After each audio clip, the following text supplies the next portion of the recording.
மகாபெரிவா சரணம். இன்றைக்கி நம்ம இங்கிலீஷ் கிளாஸில் என்ன கற்றுக்க போகிறோம் அப்படின்னா, அதே விஷயந்தான் கொஞ்சம் எக்ஸ்ட்ராவாக என்ன சேர்க்குறோம் அப்படின்னா, இங்கே, அங்கே, எங்கே அப்படின்னு ஒரு கேள்வி நம்ம சேர்க்க போகிறோம். இப்போ நம்மளுக்கு சின்ன கன்ஃபியூஷன் என்ன அப்படின்னா, யூன்னு வரும் பொழுது அதுக்கு எப்படி ஆன்சர் பண்ணுறது அப்படிங்கிறது நமக்கு தெரியல. வேர் ஆர் யூ கேட்குறோம்.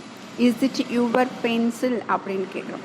அப்போ ஆன்சர் சொல்லும் பொழுது நான் மை அப்படின்னு யூஸ் பண்ணணும். எஸ் இட் இஸ் மை பென்சில்னு சொல்லணும், இல்லை நான் no it is not my பென்சில்னு சொல்லணும். ஸோ அந்த கன்ஃபியூஷன் நம்மக்கிட்ட இருக்கு இல்லையா? ஸோ அதையும் நம்ம என்னென்னு பார்த்துடணும். அடுத்தது அதோட கொஞ்சம் கொஞ்சமாக புதுசாக நம்ம கற்றுக்கணும் இல்லையா? ஸோ மூவான இருக்கணும் இல்லையா? ஸோ அதுக்காக 2 வார்த்தைகள். ஹியர், HERE, ஹியர்னா இங்கே.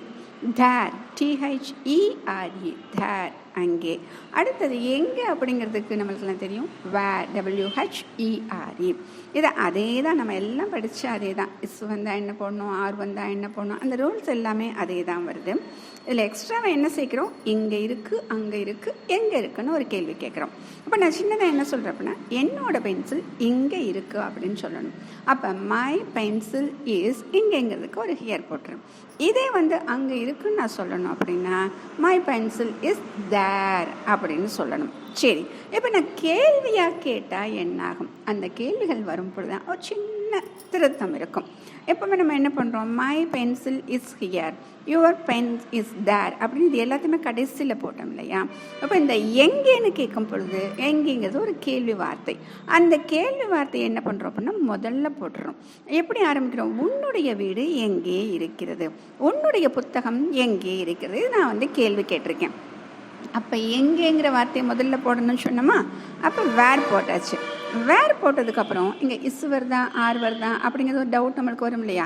ஸோ கேள்வியில் நான் என்ன கேட்டேன், உன்னுடைய வீடு, உன்னுடைய புத்தகம். அப்போ ரெண்டுமே ஒன்றே ஒன்று தான், சிங்குலர். அப்போ நான் இஸ் போட போகிறேன். அப்போ வேர் இஸ், உன்னுடைய வீடுனா யுவர் ஹவுஸ், உன்னுடைய புத்தகம்னா யுவர் புக். அப்போ where is your house, where is your book. அப்போ நிறைய சொன்னால் என்ன சொல்லணும், உன்னோட புஸ்தகமெல்லாம் எங்கே போச்சு, புத்தகங்கள் அப்படின்னு நான் கேட்குறேன். உன்னுடைய புத்தகங்கள் எங்கே இருக்கின்றன அப்படின்னு நான் கேட்குறேன்.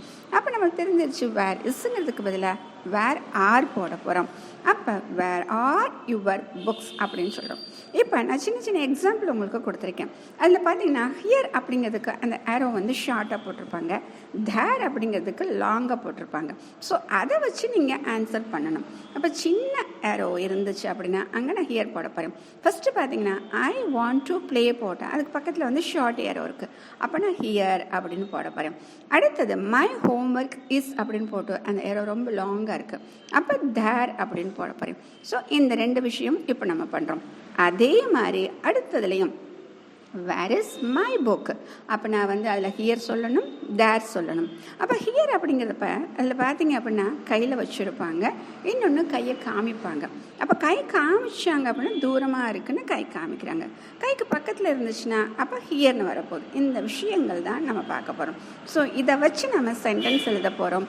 கேள்வியும் இப்போ நம்ம ஆரம்பிச்சாச்சு. முதல்ல ஆரம்பிச்சிருது எங்கே அப்படிங்கிற ஒரு கேள்வி.